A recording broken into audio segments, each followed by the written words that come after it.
It is July, my friends, and July of 2023, last year, the 7th Mission Impossible movie came out. We were supposed to get the 8th one this year, but they pushed back to 25. Anyway, I think it's a good time to talk about the 7th Mission Impossible movie, and specifically ask the question, is Ilsa Faust really dead? Is she though? Nah. I don't think so. I don't buy it. I think they're trying to trick us, but I think she's actually alive. I've seen this movie 3 times, and every time I watch it, I just convince myself more and more that she's actually alive. There are a lot of little things that I've seen that could indicate that she's actually alive, that there's something more going on behind the scenes. So I have a lot of reasons, so we're gonna get into it. Reason number 1, that was way too unceremonious of a death for Ilsa Faust. She is a big character in this franchise. She's been in 3 movies so far. She's an amazing agent. She was built up as the new love interest as well. And she's very important to the audience, to the characters in this franchise. And they just killed her off so fast. I don't think that's her real death. If they were to actually kill her off, I feel like they would make it a much bigger deal than they actually did. They just killed her off so quickly and then moved on. That wasn't really proportionate for the kind of character that she was, for how significant she was to the story, the plot, the franchise as a whole, to all the characters. It just felt way too lame to be her real death. They also cut away way too quickly after her death. So she dies and then they just cut away. They move on so fast. They move on to the next big action scene. It's like they don't want you to think about it. They want you to just accept that she's dead and move on to the next big action scene, which is the train scene. We don't even have a burial for her. Are we just supposed to believe that they just left her body there? We don't know what happened to her body. I don't think they left it. That would be so stupid. Again, Ilsa was very important to all these other characters. They wouldn't just leave her there. Come on. Oh, come on. I think that if this were actually her death, it would be a much bigger deal to all the characters. They would make it a much bigger deal for the audience. We would have a burial for her. They didn't do any of that, and I feel like that's a pretty big indicator that she's actually alive. Reason number 2, deception and misdirection are big themes in this movie. They're always doing like those sleight of hand tricks and stuff like that. And so I feel like this is just falling into that theme of deception. They are trying to deceive the entity and also the audience at the same time. That's what's going on. They want the entity to actually believe that it's winning, and so they're trying to deceive it into thinking that Ilsa is actually dead and then actually won that little battle of either Grace or Ilsa is gonna die. So I feel like that's what's happening here. They're trying to deceive the entity in the story, and they're also, the story creators are trying to deceive the audience as well.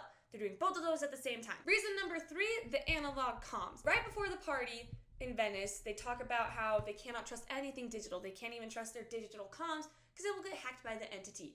And then what do? They use their digital comms. They talk about how that's a problem and then they use it. Why do they do that? And then right after the party, right after Ilsa dies, Luther's like, hey, we have these analog comms. If they had those, if they brought up this problem, they had a solution, why didn't they use them?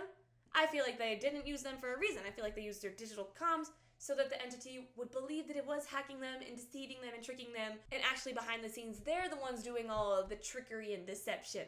I feel like that's why they used them.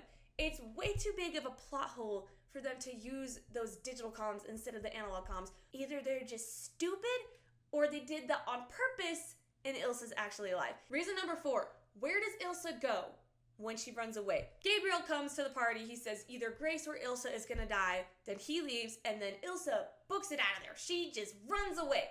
Where does she run to exactly?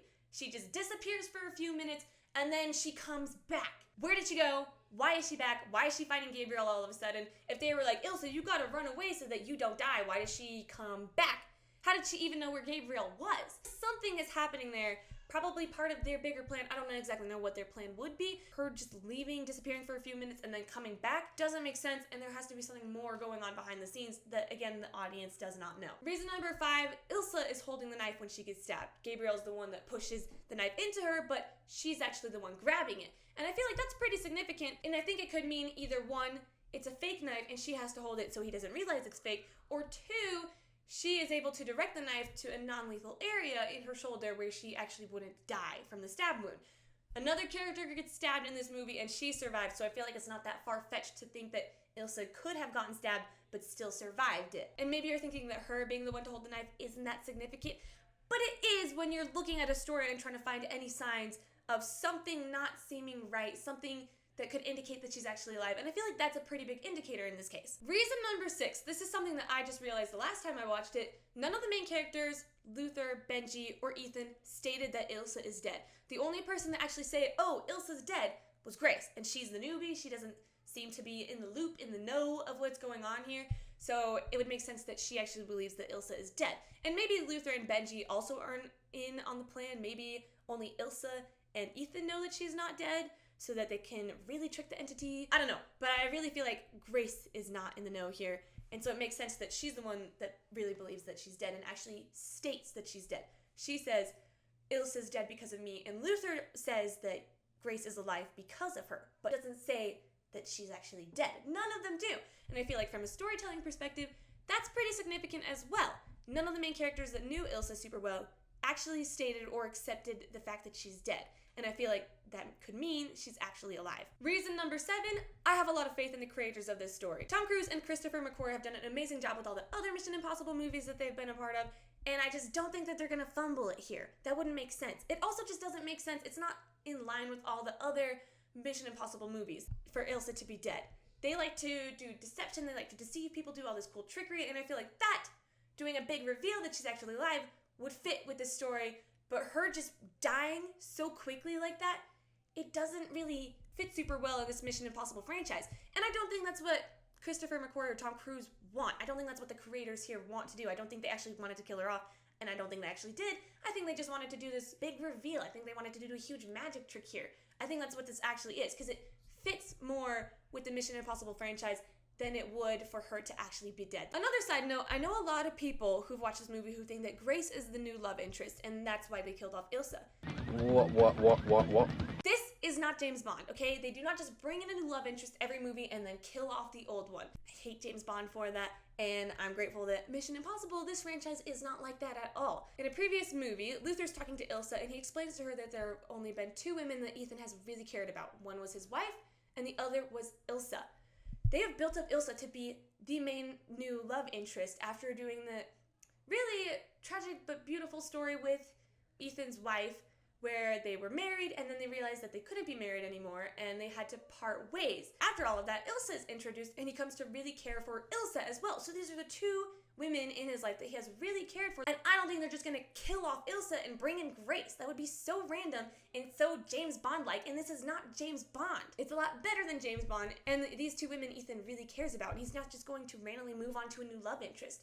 That would be terrible. That would be a terrible story. I would not enjoy that. If Ilsa actually is dead, that would be an awful story, and I would actually come to really hate this franchise for it. But I have faith in these creators. I don't think that that's what they're doing. I don't think they're going to fall into the same kind of storytelling of the James Bond franchise where he just gets a new love interest every single movie. I think that they actually built up Ilsa to be the new love interest, and she is going to remain that. She's going to be alive, and I think that her character is going to have a satisfying end to her story.